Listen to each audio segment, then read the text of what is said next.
bằng pil lâu du bằng mò cái bằng lơ em thầy liang vai hầm bằng vai cái bằng lỡ gió lâu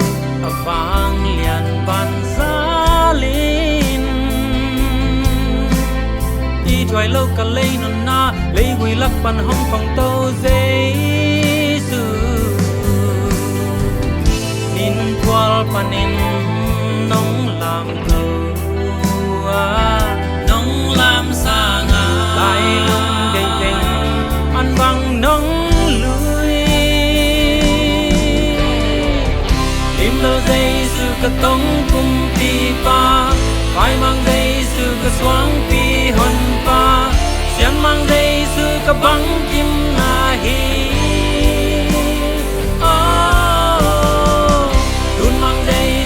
hé nem xiang pa băng yan dây sư cả tứ chinh hoài pa hôn pa dây sư cả tung xian ma ngô cả sang min ngày pa băng tối đến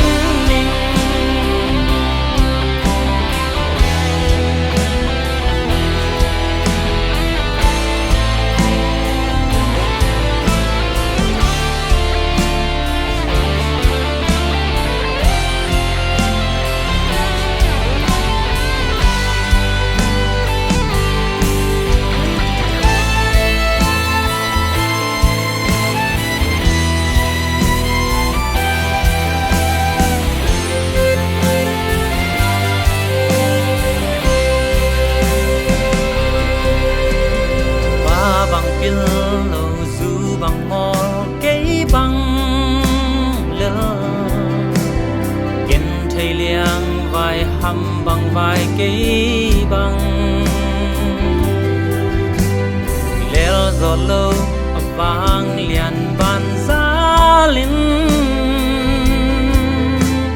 đi thoại lâu cả lấy non na lấy quỳ lắc pan nông phòng tàu dây sư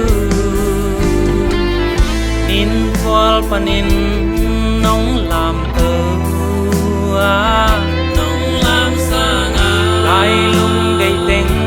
ăn bằng nông lưới im lơ dây sư cả tông cùng pi pa phải mang dây sư cả xoáng pi hòn pa xiang mang dây sư cả băng kim na hi